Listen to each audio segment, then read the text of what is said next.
In the 19th century, Herman Melville wrote of the Pacific, "There is, one knows not what sweet mystery about this sea, whose gently awful stirrings seem to speak of some hidden soul beneath. This mysterious, divine Pacific zones the world's whole bulk about, makes all coasts one bay to it, seems the tide-beating heart of earth."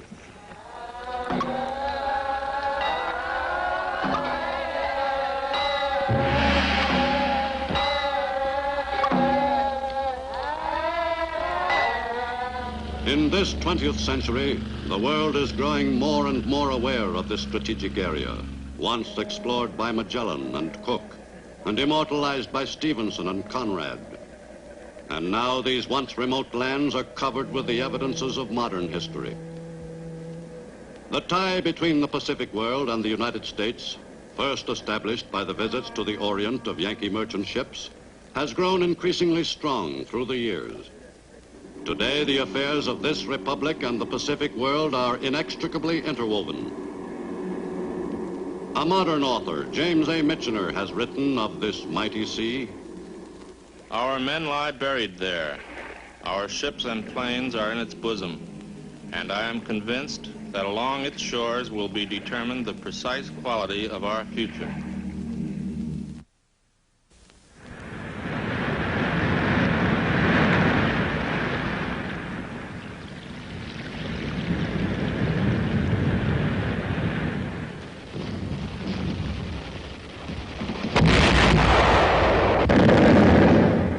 The war which engulfed the Pacific in 1941 marked the beginning of a new era in the history of that part of the earth. Never again could the Pacific Basin remain detached from the forces which were shaping the course of world history.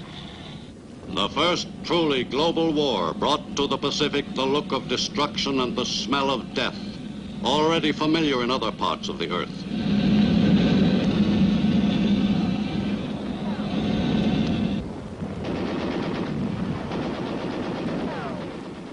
The word Pacific no longer meant an ocean paradise of peace. For countless centuries, the peoples of the Pacific were largely untroubled by international crises. Life was simple for the natives of most of the lands touched by the world's largest ocean. It once seemed wildly improbable that the people of these remote regions and the exotic lands they inhabited would one day be swept into the main current of the Earth's affairs. The United States first became vitally interested in the Pacific world following the extension of America's frontiers westward. In the mid-19th century, the young republic pushed its way across the 3,000 miles separating its east and west coasts. The attention of pioneering America was focused on the territory which lay along the western shores of the continent. With the acquisition of Oregon and California, the United States became an important force in the affairs of the Pacific world. But the coastline did not check America's expansion westward. The same spirit which motivated the exploration of the western United States prompted other Americans, men like Secretary of State William H. Seward, to extend the range of American influence into the Pacific Basin itself.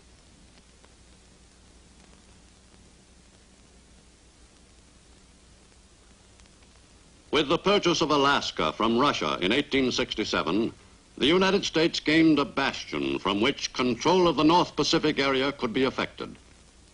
America's new territory was rugged, magnificent country. For well over a century, this land had been ruled by the demands of the Russian fur trade. No serious attempt at colonization and development had been made by its former owner. In the early days of U.S. control, Alaska was a land of opportunity to a number of Americans who had failed in their attempt to make a fortune, but who still hoped to succeed one day. The discovery of gold in Alaska in the 1880s provided a strong incentive for Americans to migrate to the new territory.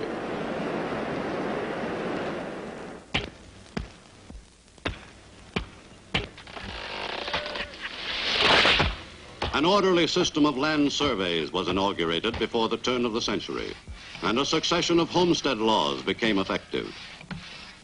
But in spite of Alaska's natural advantages, the development of the new territory was a slow process. Attempts to speed up colonization were hampered by the frequently unfavorable climate. In many parts of Alaska, the weather was suitable for outdoor work for only a brief period each year.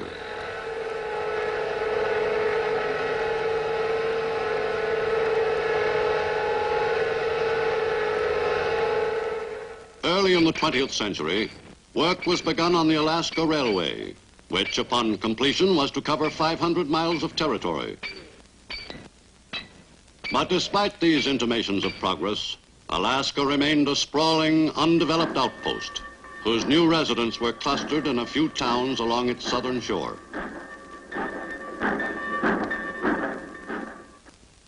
To the south, the Hawaiian Islands became a link in America's Pacific frontier in the closing years of the 19th century.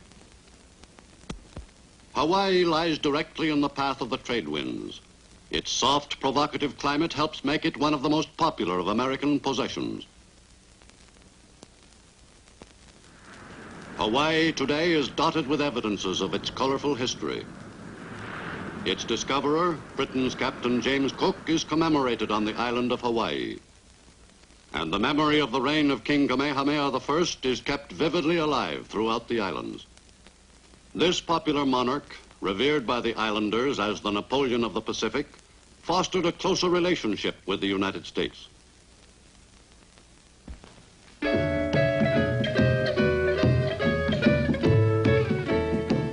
Hawaiians are a happy, hospitable people. Today, the Polynesian strain, in its pure form, is not as prevalent as it was in former years, due to years of intermarriage with other racial groups. Ancient Polynesian customs are still celebrated in much the same spirit their ancestors observed in the days before the coming of the white man several generations ago. All the islanders of whatever racial stock revel in the native ceremonies.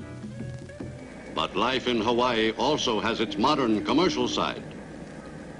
Honolulu, the crossroads of the Pacific, is the business hub of the Hawaiian archipelago.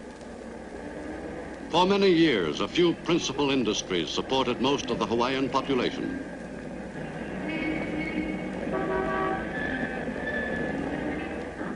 Hawaii's increasing development and continued prosperity are associated directly with the size and quality of its crops of pineapple and sugarcane, the island's chief exports.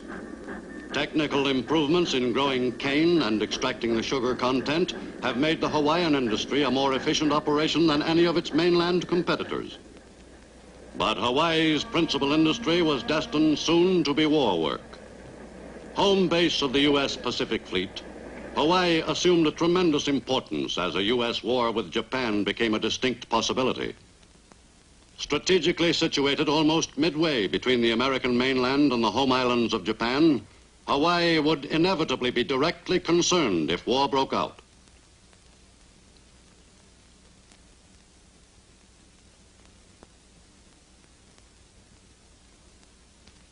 With the tension in the Pacific increasing, Army units continued their rehearsals for a defense of the Hawaiian Islands against a possible enemy attack. To the west, in the far reaches of the Pacific, the United States acquired a valuable Far Eastern outpost in Guam in 1898, following the war with Spain. For many years, the new American territory retained its largely primitive complexion. Habits of life passed along from generation to generation were not quickly altered. When Trans-Pacific Plane Service was established in 1936, Guam was made a regular stop, and the island became an even more important link in the chain of American possessions in the Pacific Basin. And it was quite apparent that the U.S. recognized its importance. American rule was strict but paternalistic. The governor and his associates were Navy officers appointed to their posts, and the affairs of the island were regulated in precise military fashion. In 40 years, the Guamanian population increased from 9,000 to 22,000, a rise which can be directly attributed to public health measures initiated by the Navy. Guam was predominantly Catholic, like the Philippines, also wrested from Spanish rule by the U.S. at the end of the 19th century. In the Guamanians, the United States had gained an intensely loyal people. Under American rule, the people were classed as nationals, but were not granted the privileges of citizens of the United States. Most Guamanians, whose lives had improved somewhat in recent years, looked hopefully toward the day when they might attain the status of full U.S. citizenship.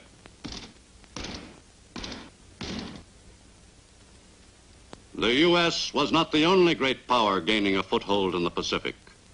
In a strategic position in the southwestern region lie two important members of the British Commonwealth of Nations, Australia and New Zealand. These down-under countries have made Great Britain a more active participant in the affairs of the Pacific for the past several generations. The modern cities of the two lands today are inhabited by the descendants of the British settlers who migrated to British Oceania. This thoroughly Occidental society developed and flourished, though it was more than 10,000 miles removed from the mother country, almost halfway around the globe.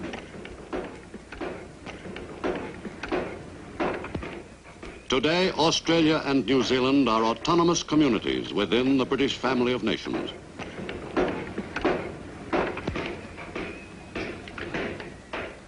An industrious and progressive people, Australians and New Zealanders show an obvious pride in the steady growth of their countries. Although both nations have made considerable progress in developing their rich agricultural resources, there is still room for expansion, particularly in New Zealand and in the reclamation of Australian badlands. Both down-under countries exist on an export economy, for even if the purchasing power of the Australian and New Zealander were substantially increased, they could not possibly consume the enormous meat and dairy yield. The livelihood of both Australians and New Zealanders has been dependent directly on Britain's purchases of their produce. As these purchases fall off, Australia and New Zealand are confronted with the problem of finding and expanding new markets. For the problem of developing independent economies successfully could be solved only by the two dominions themselves. But while the bonds of empire were no longer as strong in a material and political sense, the spiritual tie between the dominions and the seat of the British Commonwealth of Nations remained as firm as ever.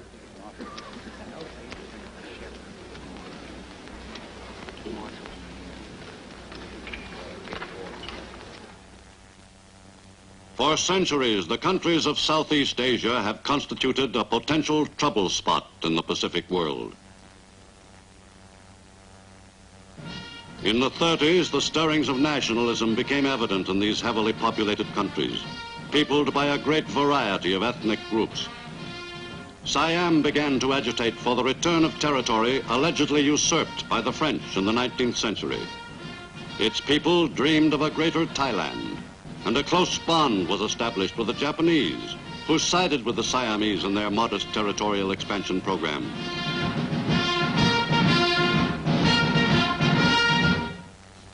Hub of the Oriental world for thousands of years, China held a dominant position in the Pacific Basin throughout most of the 19th century.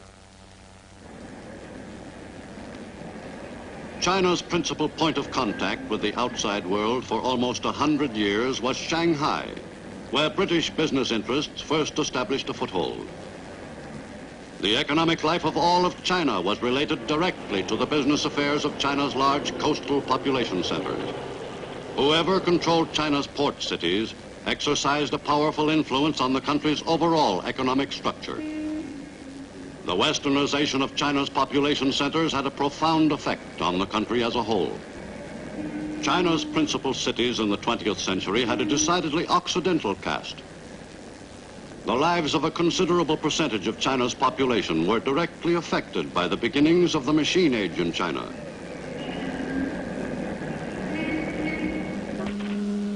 One of the most important aspects of China's modernization was the introduction of progressive methods in the manufacture of textiles. But modern methods prevailed only in a few major cities. Throughout most of China, traditional procedures were still followed. For even in the 20th century, China remained thoroughly Oriental in the conduct of its affairs. Many Chinese merchants still transacted their business chiefly in the local tea house. All classes of Chinese men enjoyed the luxury of spending a few hours at the tea house, where the patrons discussed all their problems, social as well as business, with anyone who cared to listen. Through the years, the local tea house became an informal extension of the magistrate's court.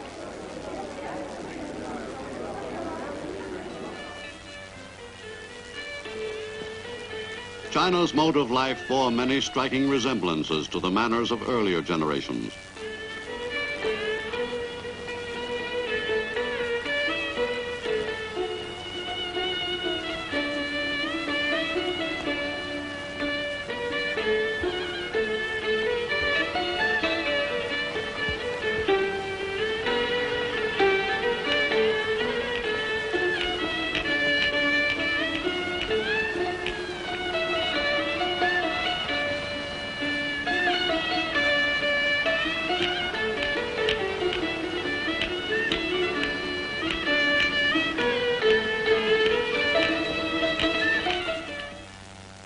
China's fortunes took an abrupt turn in 1911, when the Chinese Empire was overthrown by supporters of Dr. Sun Yat-sen, on whose political principles the young republic was founded. A disciple of Dr. Sun, Chiang Kai-shek dedicated himself to the task of extending the revolution throughout China.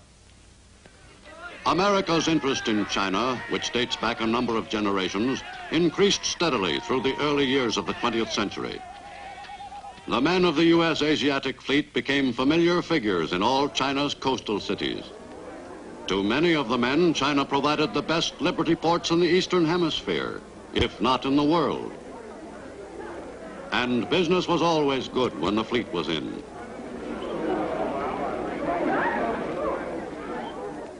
The regular visits of U.S. warships were made chiefly for diplomatic reasons. The appearance of a cruiser like the Augusta, even on a friendly call, could hardly fail to leave a vivid impression of U.S. military capabilities. But there were other visitors in China's harbors. Japanese warships, ignoring diplomacy, simply occupied China's key ports. For the center of influence in the Orient was shifting to the north and east. Japan was taking a more and more active part in Far Eastern affairs. The rise of the Japanese nation as a world power was closely linked with the religious convictions of its people. For the Japanese believed that they were ordained by the gods to grow sufficiently strong to rule the earth one day. Much of the ritual was dedicated by the Japanese Shinto priests to the interests of the imperial government.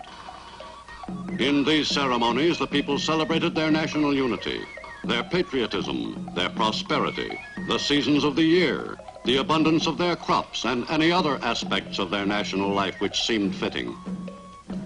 The principal aims of the state Shinto cult were to obtain support for the state, effect national solidarity, and create strength in critical periods.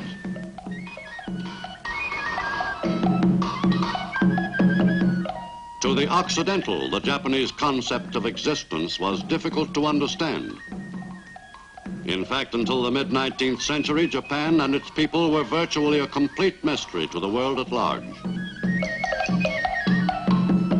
The home islands of Japan proper, although not large in total area, have supported a population of millions throughout recorded history. Every available square foot of land was carefully developed to provide the people with enough food for a bare existence. The basic social unit in Japan is the family, whose members have grown accustomed to living frugally. In the face of hardship, the Japanese have long been a stoic race. Women had a humble status in the Japanese household. But among the poorer classes, the differences in social standing were less rigid. From the earliest years of Nipponese history, the men have been great fishermen. The export of marine products has been a thriving industry since Nippon resumed contact with the outside world. During the early decades of the 20th century, Japan stepped up the development of all her industries. Foreign influences had a considerable effect in the shaping of modern Japan. Life in her large cities came to bear some resemblance to that in Occidental commercial centers. The reorganization of the currency system in the late 19th century eliminated the confusion resulting from the use of several types of money. A stabilized banking system provided evidence to the public of the strength and efficiency of the government administration. Although it took some time to achieve the readjustment from the old way of operating, the conversion to modern methods was made rapidly once the nation's business with foreign countries increased.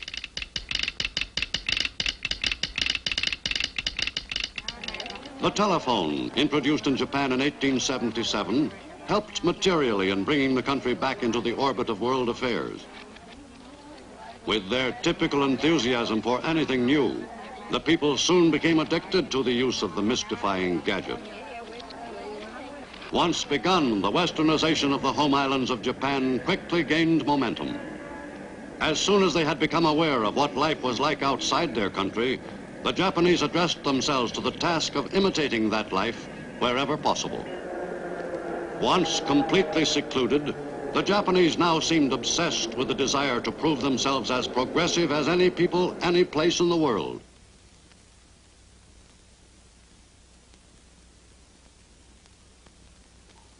But this craze for Western ideas did not completely transform Japan. Its cultural life remained virtually unaffected by Western influences.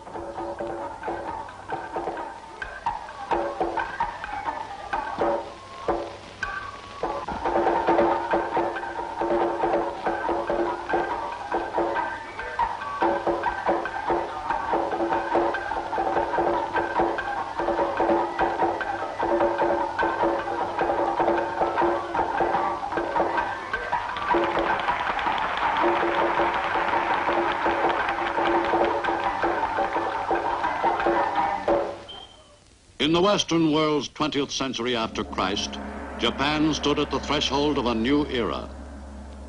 The cult of emperor worship was appropriated by a small but powerful militarist clique, which adopted the doctrine of extending Japan's borders by force if necessary.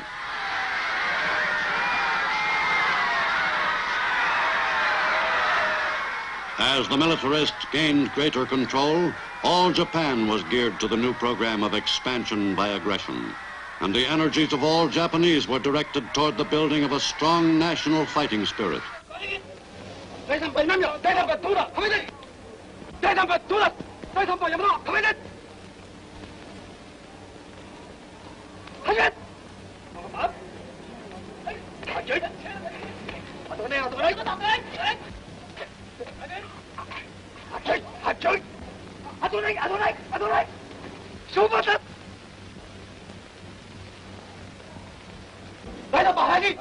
But the development of the fighting spirit was not limited to adults. Japanese children were carefully indoctrinated in the glories of war. The code of Bushido, the way of the warrior, was eagerly instilled in Japanese who were still moppets.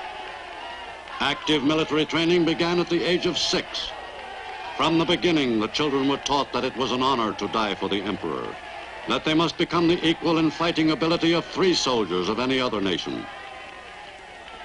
Military training of grade schoolboys was a required part of their education. No doubt was left in the mind of any young boy that he was destined to fight and die for his country. By the time they reached their teens, Japanese youths were well prepared for their one mission in life. The warlike spirit was, by now, well nurtured. At every side, the young soldiers were acclaimed as divinely inspired warriors. As the recruits approached young manhood, their training was intensified. Every technique of modern warfare was drilled into the young soldiers. For accomplishment in the use of the newest weapons was vital if the enemies of the emperor were to be annihilated. The process of turning the young recruits into warriors was a complex one, but no effort could be spared in the development of the imperial fighting forces. And during the fateful 4th decade of the 20th century, complete control of the Japanese Empire fell to the militarists. General Hideki Tojo, And Yosuke Matsuoka gave impetus to a movement which was geared to one course of action. Barely 6 weeks after Tojo became premier, the Pacific world was plunged into a cataclysmic war.